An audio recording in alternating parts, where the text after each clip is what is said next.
Buenas, Millennial Fisio. Vamos con la tercera clase dentro del minicurso de valoración en pretemporada en el fútbol. En las dos primeras clases traté de explicaros un poco todo lo necesario que necesitas saber de cara a planificar, organizar y elegir los tests que yo considero útiles dentro de una valoración en pretemporada. No obstante, muchos compañeros, después de ver las primeras clases, me comentaron que hasta qué punto realmente esto de la valoración es necesario, hasta qué punto esto de la valoración nos puede ayudar en la predicción de lesiones o hasta qué punto esto es más postureo que otra cosa. Y es totalmente normal y entendible, ya que, como dije en la primera clase, todo este proceso de valoración en pretemporada realmente todavía tiene muy poco sustento a nivel de evidencia científica. Es decir, no tenemos evidencia de peso que podamos coger y decir, oye, no, esto de la valoración hay que hacerlo sí o sí, porque está clarísimo que te va a ayudar a que en el equipo hayan menos lesiones. Además, otras críticas que se le suelen hacer a este proceso están relacionadas con el timing. Por ejemplo, partimos de un contexto en pretemporada donde los jugadores vienen muy desadaptados normalmente. Esto podría sesgar los tests porque obviamente si esos tests los vamos a utilizar en un futuro de cara a objetivar una meta a la que el jugador tiene que llegar en una readaptación, esos datos quizás no representen la realidad más objetiva del jugador en ese momento. Además, ¿por qué no decirlo? Hay veces que es verdad que hay excesivo postureo con esto de las valoraciones, ¿no? Y parece que llega agosto y todo es subir test y vídeos haciendo screenings a los jugadores y muchas veces se hace más de lo realmente necesario. Y con eso me refiero a lo que os pongo aquí, que muchas veces muchos de esos test que utilizamos en pretemporada pues no se utilizan con criterio ninguno y quedan en el olvido y no se utilizan para un objetivo.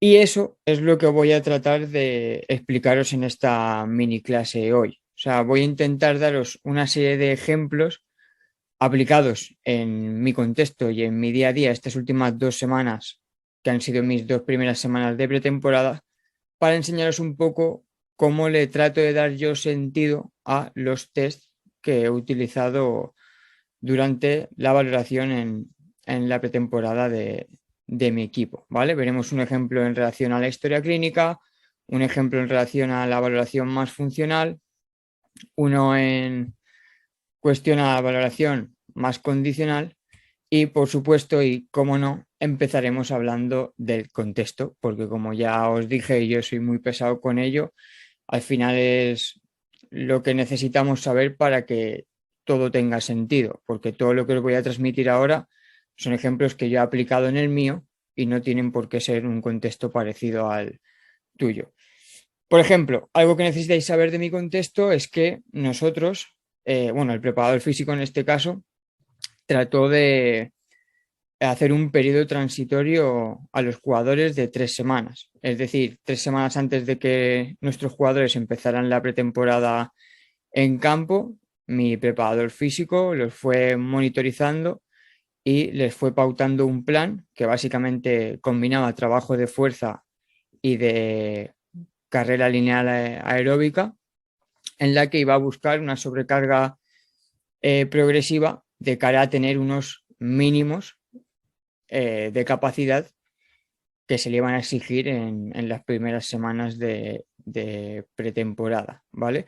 Eso obviamente nos da un plus tanto a nivel de trabajo con los jugadores como a nivel de saber que en esa valoración inicial los jugadores, en principio, si lo han cumplido, porque obviamente no siempre será así, van a llegar con unos mínimos de capacidad, ¿no? Y digamos que esos test de valoración pues tampoco se van a realizar en frío. También es interesante que sepáis que por el contexto en el que estoy, hemos tenido la suerte de poder realizar durante estas 2 primeras semanas doble sesión de lunes a viernes, descansando el fin de semana y teniendo el primer partido en esta segunda semana de pretemporada. Esas dobles sesiones se dividían en sesión de valoración y luego sesión de campo, o bien sesión de trabajo específico en gimnasio o en campo, pero más analítico, con otra sesión de campo. Y esto también es muy importante, teníamos disponibilidad total de jugadores en todo momento. El tema de esta adherencia es muy importante porque no en todos los contextos en el fútbol vas a disponer de los jugadores siempre en todos los entrenamientos, y eso obviamente también va a influir en cómo organices y luego utilices los test, ¿vale? También importante que conozcáis que a los jugadores les pasamos un wellness y board diario que nos da mucha información eh, para la toma de decisiones diaria con respecto a sus sensaciones, dolores, molestias y antecedentes. Esto lo subiré, si no pasa nada, en un futuro aquí en el canal y os explicaré un poco mejor, pero básicamente en ese cuestionario wellness o de bienestar yo lo que le pregunto al jugador es, para empezar, si está o se siente para entrenar al 100%. Y a partir de ahí le pregunto si tiene dolor o molestias, que me responda sí o no. En caso de que me responda sí, que me explique brevemente dónde y cómo. Y a partir de ahí, pues lo típico de los cuestionarios wellness. Preguntas sobre la higiene del sueño, tiempo dormido, calidad del sueño, estado anímico y sensación de fatiga. Todo esto a través de un cuestionario de Google Forms que luego me vuelca la información en un Excel en la que yo de forma muy rápida puedo ver el estado de todos los jugadores, y luego, después de cada entrenamiento, media horita más tarde, el preparador físico se encarga de recoger su sensación de esfuerzo con el entrenamiento de cara a monitorizar las cargas del mismo, ¿vale? Con esto puesto en contexto, conociendo un poco más cómo es mi día a día, vamos a ver ejemplos de toma de decisiones en las que ha influido esa valoración que hicimos en pretemporada junto con esta monitorización, diaria. Lo primero sería un ejemplo en el que la historia clínica fue clave, que como os comenté en los vídeos anteriores, para mí es lo más importante, es lo más fácil y es lo que muchas veces menos importancia le damos. Y os comento el caso de un jugador que con antecedentes de ruptura de recto anterior en ambas piernas, una en la izquierda la temporada pasada y una en la derecha hace 2 temporadas, ambas en el periodo de pretemporada, el martes de la primera semana acaba acalambrado. Hicimos unas series de progresión para acabar el entrenamiento, la típica cuñita física de pretemporada, y el jugador acaba acalambrado. Igual que si te sube un gemelo, no sé si lo habéis visto, yo en fútbol lo he visto bastante, se le acalambra el cuádriceps. Además, ese Borg en las 2 primeras sesiones fue muy alto con respecto al grupo, su percepción del esfuerzo era alta, y en el wellness del miércoles nos indica que se levanta con molestias y fatiga en ese cuádriceps adelantado. Entonces, ese miércoles decidimos que el jugador entrenara aparte, hiciera un trabajo aeróbico y en gimnasio de miembro superior, ya que jueves y viernes había entrenamiento también. Y para nosotros, esos antecedentes de haber sufrido 2 roturas en el recto anterior durante las 2 últimas pretemporadas era un predictor importante de cara al aumento de riesgo lesional, entonces decidimos apartarlo. Muy probablemente, en un mismo caso, en otro jugador sin estos antecedentes, la toma de decisiones igual no hubiese sido la misma. Todo eso, además, que va pasando en cada entrenamiento en cuanto a la apariencia de lesiones se refiere, lo vamos registrando en un Excel donde, además de poner la disponibilidad y la aparición de lesión de cada jugador en cada entrenamiento, especificamos el lugar, el mecanismo lesional y demás. Esto es todo muy importante, es un Excel muy sencillito que, si no pasa nada, también subiré esta semana al canal y os dejaré que lo descarguéis gratuitamente. Pero es muy interesante porque gracias a monitorizar esta información Cuando acabe la temporada, podemos hacer un mapa epidemiológico donde ver las lesiones más recurrentes en el equipo, el periodo donde se dieron y de ahí eh, sacar también alguna conclusión o información que también influya en la toma de decisiones. Por ejemplo, del año pasado sacamos que la lesión que más se repitió en nuestro equipo fue la del esguince de tobillo. Esto coincide con lo que se registra a nivel epidemiológico en los estudios, pero nosotros el año pasado no tuvimos o no quisimos meter nada en relación a una valoración específica de tobillo en nuestro periodo de valoración en pretemporada, pero al ver esto decidimos que era importante. Y así, si este año se repite eso de tener varios esguinces de tobillo, tener pruebas, primero, de cara a ver si hay algo que cante raro y hacer un trabajo enfocado específico a la reducción de lesiones. Y segundo, de cara a tener datos objetivos a los que llegar en un proceso de readaptación si aparece esta lesión. Y para valorar de forma funcional cómo trabaja ese tobillo, decidimos elegir, o sea, decidimos hacer en la valoración de pretemporada el e-balance y el side hop test. ¿Por qué? Porque son test bastante recogidos a nivel de evidencia científica, están validados, son muy sencillitos y por lo tanto también fáciles de reproducir, son fáciles de hacer y de evaluar y por lo tanto también de registrar, porque además de coger sus datos, como son muy cortitos, los podemos grabar de cara también a hacer un análisis cuantitativo.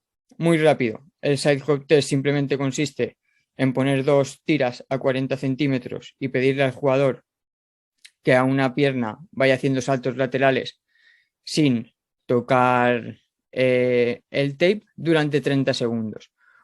Un dato normal, entre comillas, sería en hombres hacer más de 55 saltos, en mujeres hacer más de 45 saltos. Y como os decía, pues nos puede servir también de cara a hacer un análisis cualitativo.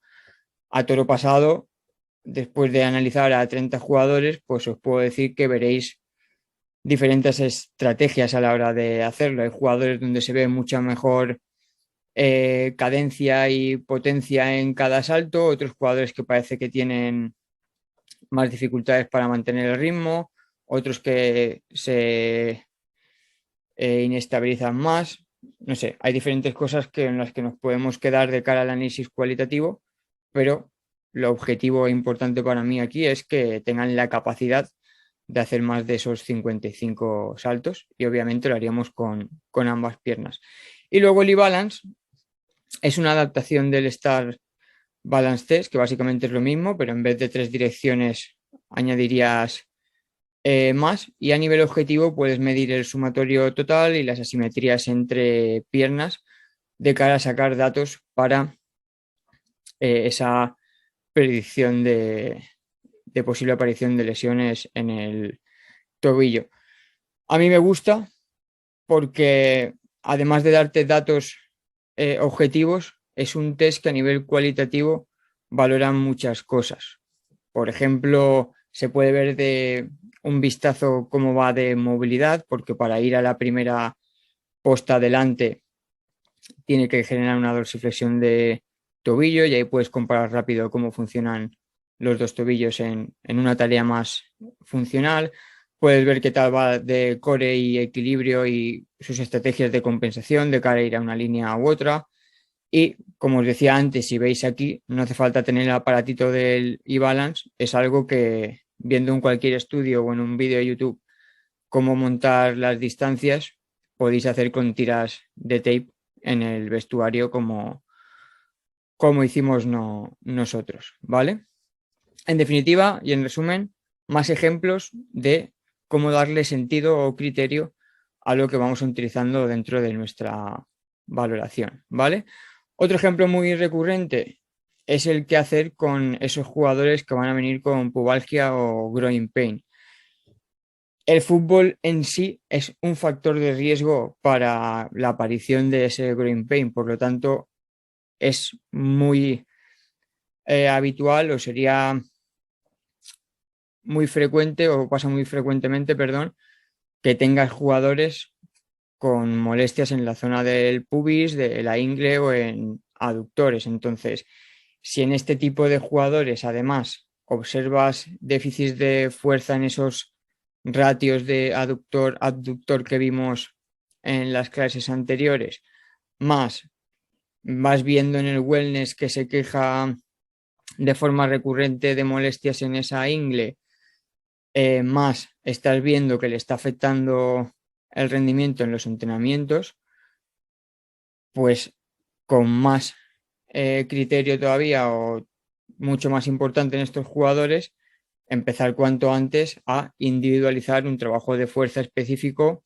de cara a mejorar esos valores medidos previamente en la valoración e indirectamente, obviamente, que sirva como abordaje activo para esa pubalgia o growing pain. Además, puede ser muy importante en estos jugadores el control de las cargas en el campo, de cara a ir monitorizando lo mejor posible sus sensaciones y evitar lo máximo posible picos muy agudos de dolor que le dejen fuera 2 o 3 días. Le podemos dar importancia al trabajo de activación previa específico en este tipo de jugadores. Obviamente es súper importante educar y explicarle al jugador todo lo que tenga que saber sobre el growing pain y cómo manejarlo.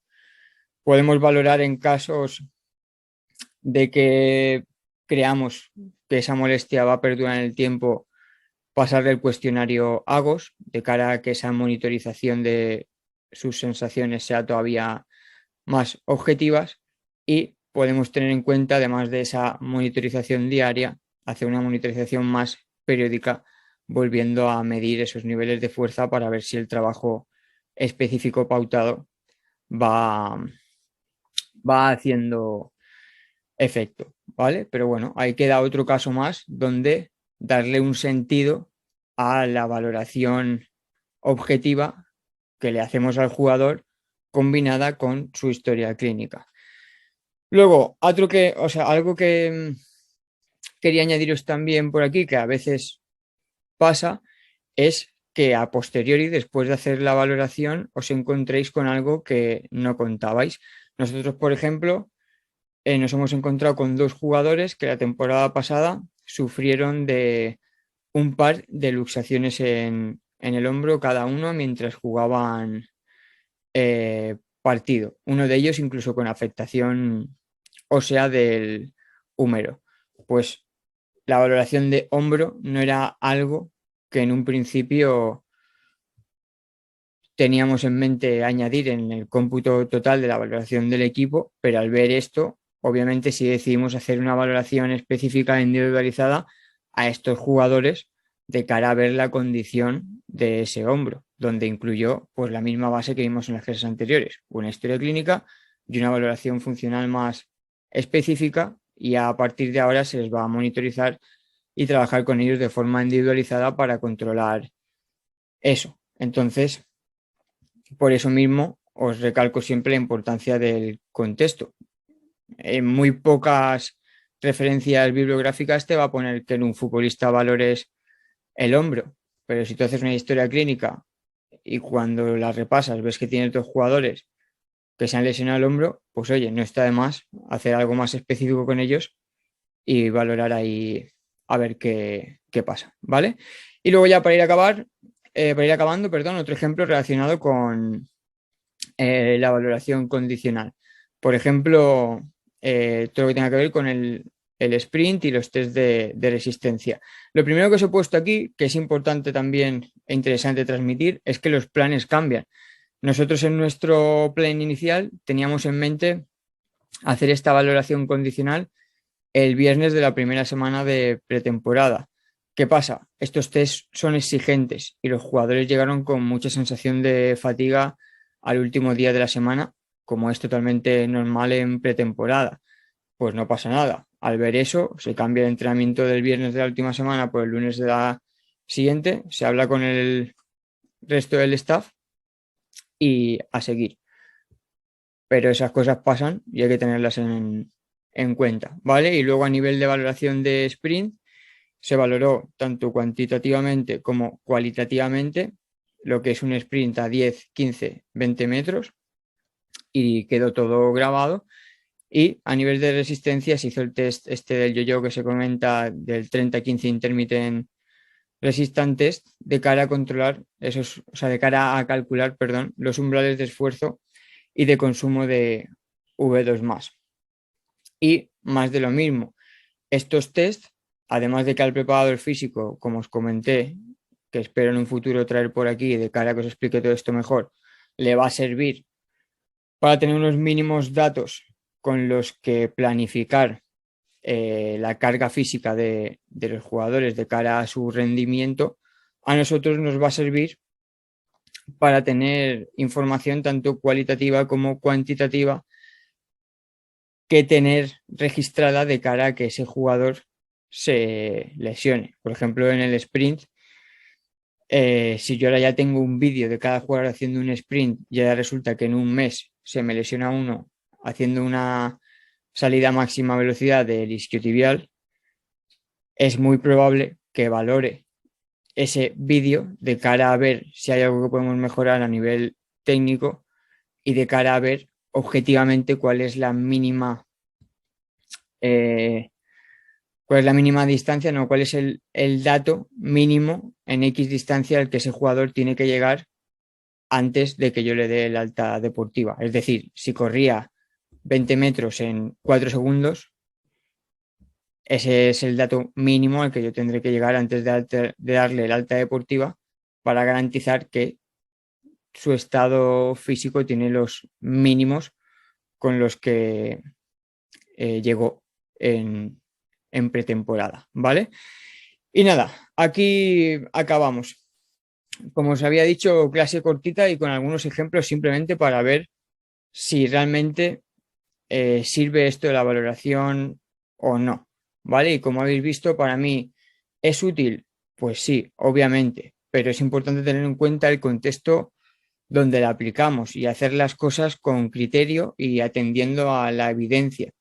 No vale de nada si empezamos a hacer test porque lo hacen los demás o porque me lo ha dicho Josebi. Eso no va así. Como os dije ya en las clases anteriores, coger lo mejor de cada casa, de cada referencia en cuanto a la evidencia que leas y ajustalo a tu contexto. Luego es súper importante también ver todo con perspectiva. Un dato test por sí solo no nos vale de mucho y muy en relación a esto está el tema de las jerarquías, que no se te pase a hacer lo realmente más importante. Como habéis visto en el primer ejemplo, yo le doy mucha importancia al tema de los antecedentes lesionales. Si el jugador con molestias en el cuádriceps que se acalambra al final del entrenamiento no hubiesen tenido antecedentes de las lesiones en cuádriceps, seguramente no hubiésemos decidido apartarlo durante un entrenamiento. Pero en este caso consideramos que era lo mejor de cara a la prevención. Como ya os remarqué y habéis visto durante estas clases, darle importancia siempre más a la ciencia sobre la moda, tener mucho cuidado con lo que van vendiendo los profesionales que trabajan en la élite, porque no siempre necesariamente es lo mejor. Y por último, y como conclusión, obviamente es útil todo lo que hagas en la valoración previa en pretemporada, siempre y cuando le des utilidad. Esto parece muy de perogrullo, muy básico y muy tontería, pero a mí me ha pasado. Yo durante esta temporada no he utilizado todos los test o le he dado sentido a todos los test que hicimos la anterior y he tratado de mejorar en eso de cara a que esta se ajuste más a lo que necesito, de cara a que no acabamos haciendo test porque todo el mundo los hace, si luego no los voy a utilizar en ninguna readaptación, no los voy a reevaluar ni me va a dar ninguna información interesante de cara al equipo, ¿vale? Y hasta aquí llegaría la clase 3 enfocada a la valoración en pretemporada en el fútbol. Espero que os haya sido útil. Cualquier duda, sugerencia o feedback me lo puedes dejar en comentarios. Y como os dije en los vídeos anteriores, van a llegar muchísimas clases gratis al canal en diferentes temáticas, sobre todo de fisioterapia deportiva y salud. Y no os voy a pedir absolutamente nada, más que os suscribáis al canal y apoyéis el mismo.